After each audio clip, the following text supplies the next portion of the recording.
लेकर बड़ी बड़ी मुलाकात इसलिए हो रही है ताकि बड़े युद्ध को रोका जाए या फिर युद्ध को और भड़काया जाए। इस बीच हिजबुल्लाह ने इसराइल पर अंधाधुंध रॉकेट धमाके शुरू कर दिए हैं। इजराइल के किर्यात शमोना, गैलीली और हाइफा में हिजबुल्लाह ने भीषण तबाही मचाई। नेतन्याहू के लिए लेबन की लड़ाई बहुत मुश्किल होने जा रही है। इंसानों की यहाँ कोई भी साथ नहीं है, यहाँ कदम कदम पर मौत है, आसमान से बरसती मौत। मैं इस वक्त और लेबनान के बेहद करीब हूँ और आप देखिए वहां पर इस वक्त आपको साफ दिखाई दे रहा है मिसाइल अटैक हुआ है। ये देखिए मिसाइल अटैक, ऊपर जाकर के आप देखिए साफ साफ मिसाइल अटैक हुआ है। धमाके की आवाज सुनी जा सकती है और सायरन यहाँ पर लगातार बज रहे हैं। यहाँ के लोगों को अलर्ट रहने के लिए कहा जा रहा। देखिए दूसरा रॉकेट, देखिए ये देखिए दूसरा रॉकेट, ये देखिए दूसरा रॉकेट, तीसरा रॉकेट, चौथा रॉकेट, ये देखिए एक साथ कई रॉकेट के हमले बाहर निकल रहे हैं और लगातार देखिए ये रिहायशी इलाकों में धमाके हो रहे। देखिए हिजबुल्लाह सिर्फ युद्ध में मार नहीं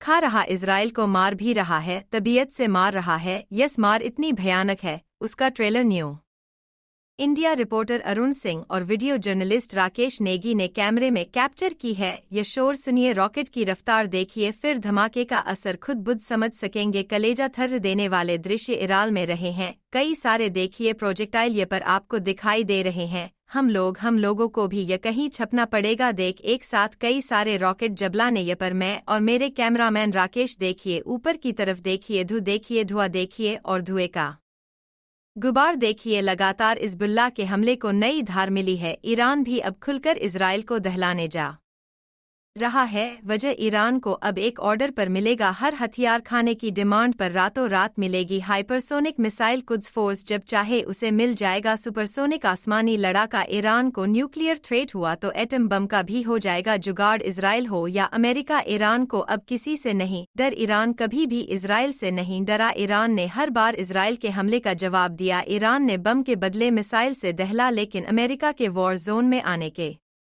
बाद से ईरान की जमीन खिसक गई थी। ईरान को सुपर पावर के जंगी बेड़े डरा रहे थे। ईरान को न्यूक्लियर बमों से लोडेड फाइटर जेट से बचने का कोई रास्ता ही नहीं मिल रहा था। मगर अब तेहरान में टेंशन जैसी कोई बात नहीं। सुप्रीम लीडर अली खाम भी बेफिक्र है। वजह है मॉस्को से हुआ एक ऐलान। ईरान को रूस से क्या क्या गारंटी मिली है, डिटेल व्हाइट हाउस तक पहुंच गई है, जिसके चलते करीब एक हफ्ते से नेतन्याहू से बातचीत नहीं कर रहे प्रेसिडेंट जो बाइडेन ने फटाफट मीटिंग फाइनल कर ली है। यानी 2 हॉटलाइन एक्टिव है, 247 तेहरान और मॉस्को की हॉटलाइन पर इजराइल के हमले से निपटने का प्लान बन चुका है। वहीं रूस के वॉर जोन में एंट्री के बाद प्रेसिडेंट बाइडेन और नेतन्याहू नई रणनीति बना रहे हैं। लीडर्स की वर प्लानिंग से अलग युद्ध के मैदान में खून खराबे की लिमिट क्रॉस होती जा रही है। हिजबुल्लाह के रॉकेट धमाके हाइफा में हाहाकार मचा रहे हैं। जैसे बेरूट जल रहा है, ठीक वैसे ही दृश्य इजराइल में दिखने लगे हैं। लेकिन इजराइल के बारूदी प्रहार को झेलने की हिम्मत अब हिजबुल्लाह में बची नहीं। हिजबुल्लाह सीज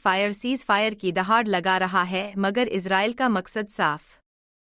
हिजबुल्लाह हमासती के साथ इन सब के अशीता का ईरान की संगीत तबाही जबक युद्ध में इजराइल को भी भारी कीमत चुकानी पड़ रही है। हिजबुल्लाह लड़ाके इजराइल को घर में घुसकर दहलाने लगे हैं। यह हाइफा सिटी का हाल है। हिजबुल्लाह आर्मी ने हाइफा में रॉकेट धमाके की झड़ी लगा रखी है। मैं आपको लेके चलता हूँ उस कमरे के अंदर जिसकी छत पर यह रॉकेट गिरा था, और उसके बाद से ये देखिए पूरा जो छत है वो भरभरा के नीचे गिर गया। इस वक्त भी जो टुकड़े हैं जो ऊपर वो आपको दिखाई दे रहे होंगे, सरिया दिखाई दे रही है, और जो गिट्टी जिससे ढलान की जाती है यानी जिससे छत बनाया जाता है, वह भी आपको दिखाई दे रही है। कितना तगड़ा यह हमला था कि पूरी 6 इंच की जो छत है, और वो भी गिट्टी की छत है, वो भरभरा के गिर संगीत गई। युद्ध में अचानक सब कुछ बदलता गया है। शांति की पूरी तरह से किनारे रखकर ईरान और उसके समर्थक फाइटर ग्रुप इजराइल पर टूट पड़े हैं। कारण है ईरान को मिला मोस्ट पावरफुल लीडर का बैकअप। दुनिया भर के अखबारों ने प्रेसिडेंट पुतिन की तुर्कमेनिस्तान में एक मीटिंग की खबर को छापा है, जिसमें वह ईरान के राष्ट्रपति मसूद पेजेश्कियान से 1-to-1 मीटिंग करने जा रहे हैं। मीटिंग का बहाना तुर्कमेन कवि की स्मृति में आयोजित एक समारोह को बनाया गया है। पुतिन पेजेश्कियान अमेरिका के खिलाफ मजबूत फ्रंट तैयार करने को लेकर वॉर प्लान तैयार करेंगे। दूसरी तरफ पुतिन के इजराइल के पीएम बेन्यामिन नेतन्याहू से हाल फिलहाल मुलाकात की अभी कोई योजना संगीत नहीं, पुतिन से मीटिंग फाइनल होने के बाद से ईरान के हौसले बुलंद है। ईरान के राष्ट्रपति अब खुल्लम खुल्ला वॉर क्राइम के लिए इजराइल के साथ अमेरिका को कोसने लगे हैं। ईरान और रूस के जॉइंट मिशन की खबर व्हाइट हाउस जैसे ही पहुंची, प्रेसिडेंट जो बाइडेन एक्शन में आ गए। इजराइल मीडिया रिपोर्ट में दावा किया गया है कि बाइडेन ने नेतन्याहू से फोन कॉल पर लंबी चर्चा की है। इस बातचीत में खाड़ी युद्ध में आए बड़े ट्विस्ट पर सबसे ज्यादा जोर दिया गया है। अमेरिका फिलहाल ईरान पर हमले से नेतन्याहू को बचने पर जोर दे रहा है, जबकि नेतन्याहू हर हाल में ईरान को 200 मिसाइल का जवाब देने पर अड़े हैं। लेकिन इजराइल ने हमला किया तो प्रेसिडेंट पुतिन ईरान की हर तरह से मदद के लिए मजबूर हो जाएंगे, क्योंकि ईरान ने रूस यूक्रेन युद्ध में पुतिन को सबसे ज्यादा मदद पहुंचाई है।